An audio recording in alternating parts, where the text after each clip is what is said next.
Apa kabar kawan cerita?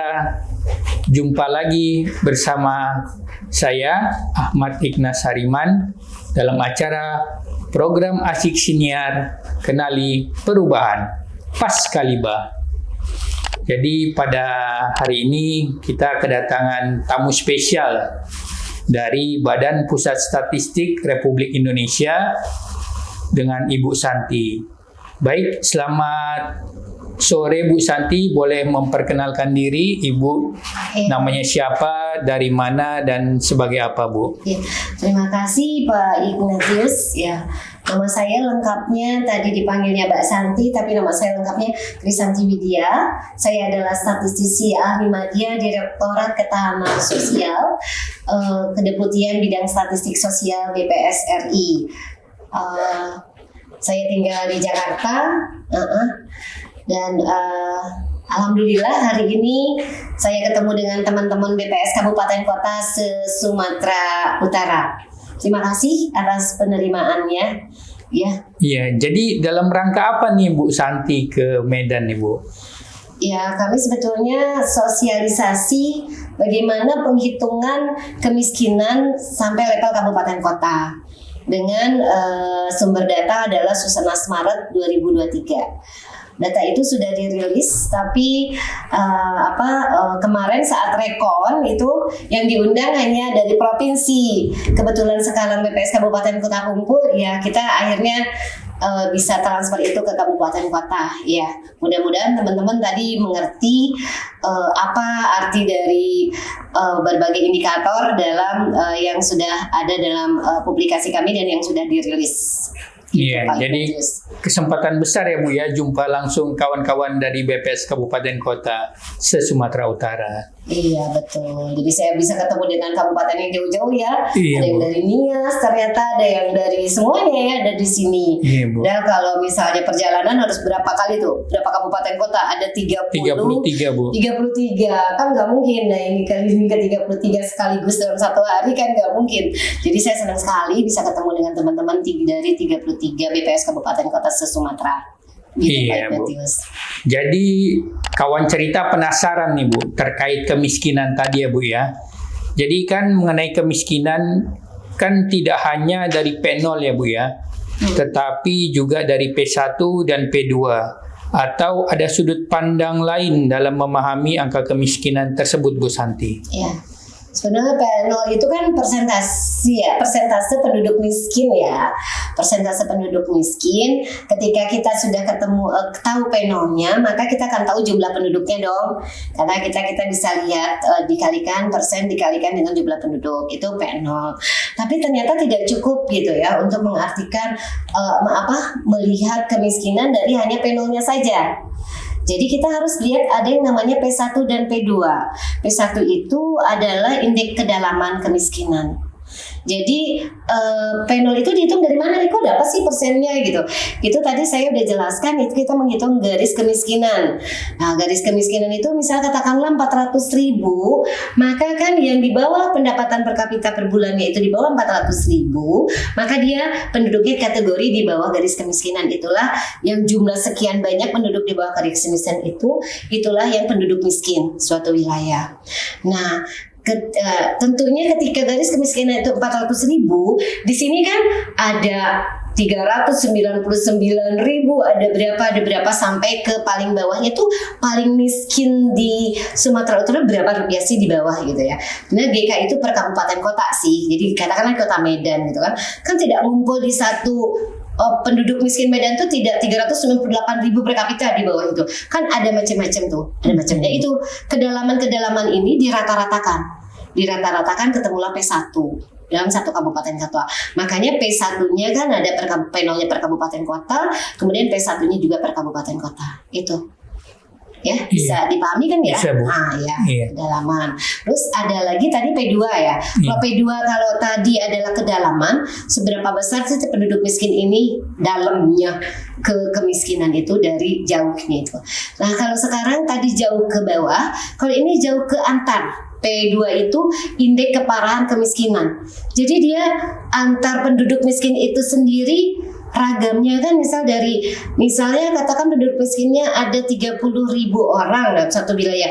30.000 orang itu ada di yang mana saja di 398.000 misalnya, kemudian di berapa lagi antarnya. Ya, bervariasi. Variasinya itu ya, si pendapatan per kapita penduduk miskin itu sendiri rata-ratanya itu menjadi P2. Makanya kan arti P1, P2, P0 tadi udah tahu kan ya. Jadi gini, ketika misalnya saya mau mengaitkan ketiganya nih.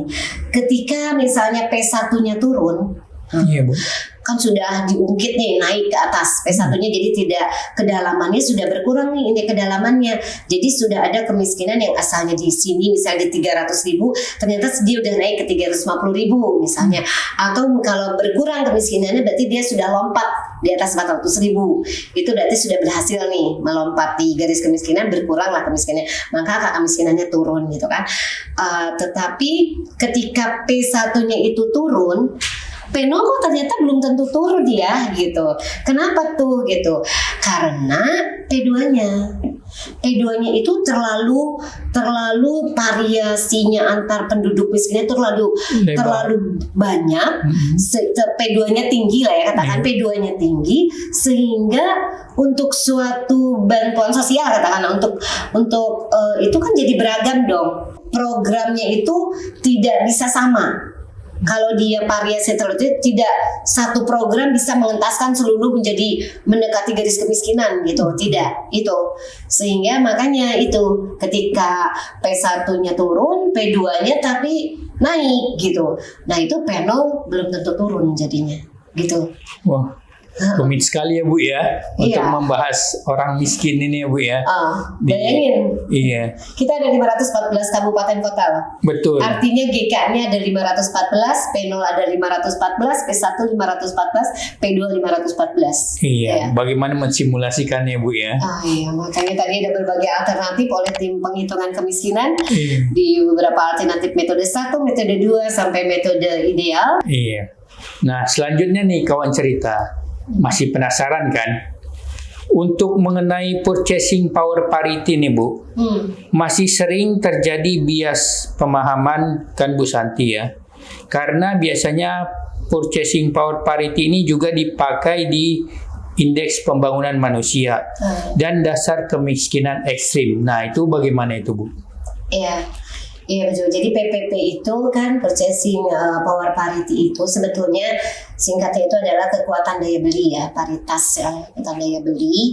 Jadi kalau di Indonesia nih yang dipakai di IPM ya, IPM antar wilayah di Indonesia ya, di nasional itu baseline-nya adalah harga di Jakarta Selatan. Jadi sebetulnya kekuatan daya beli itu misalkan harga telur di Medan 1 kilo 15.000, di Jakarta Selatan 25.000. Maka ketika orang Medan punya 15.000 mau beli telur sekilo, Jakarta Selatan nggak bisa sekilo.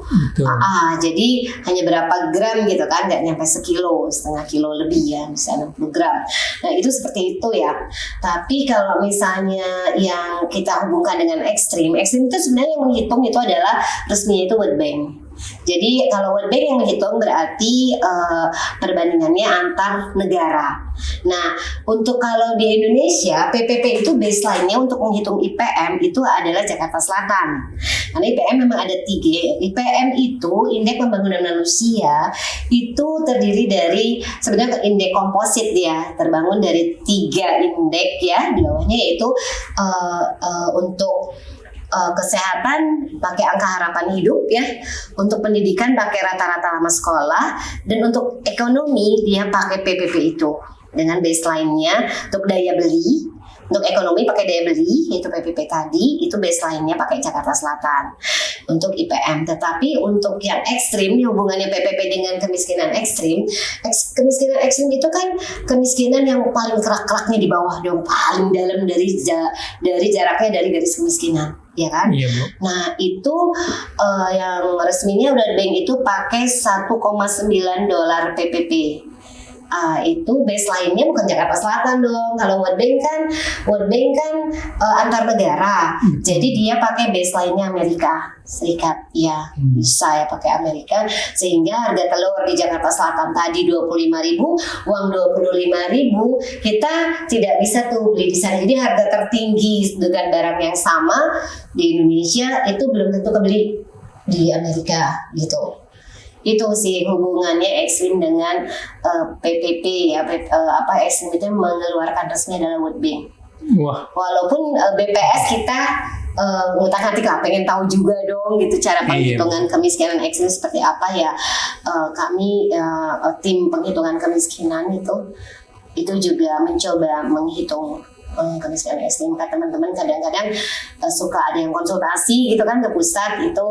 Ya, kami tidak mempublikasi, BPS tidak resmi merilis kemiskinan ekstrim, jadi masih World Bank ya. Iya. Begitu sih hubungannya. Wah, luar biasa Ibu ya. Untuk angka-angka kemiskinan ini rupanya tidak mudah untuk didapatkan dan tidak mudah untuk dihitung gitu. Jadi kawan cerita, demikian episode kemiskinan pada hari ini. Jangan lupa like, comment, and subscribe. Tetap di program Asik Siniar Paskaliba. Selamat sore dan sampai jumpa.